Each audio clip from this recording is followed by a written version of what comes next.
নমস্কার, শিলিগুড়ি এক্সপ্রেস আপনাদের সকলকে স্বাগত। আমি ঋতু।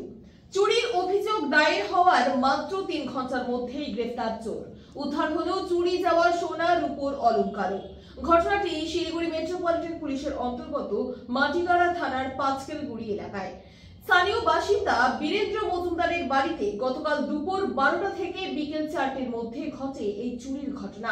পরিবারের সকলে বাইরে থাকায় সুযোগ নেয় দুষ্কৃতী। দরজা ভেঙে ঢুকে নগদ 15,000 টাকা নিয়ে সোনার উপর গয়না নিয়ে চম্পট দেয় সে। বিকেল 4:30টা নাগাদ বাড়ি ফিরে চুরির ঘটনা টের পান গৃহকর্তা। দেখেন দরজা ভাঙা, ঘর তছনছ, আলমারি ভাঙা অবস্থায় পড়ে আছে। এরপরেই তিনি মাটিগাড়া থানায় লিখিত অভিযোগ দায়ের করেন। অভিযোগের পরেই তদন্তে নামে থানার অ্যান্টি ক্রাইম উইং। সূত্র ধরে খুব অল্প সময়ে চিহ্নিত করা হয় অভিযুক্তকে।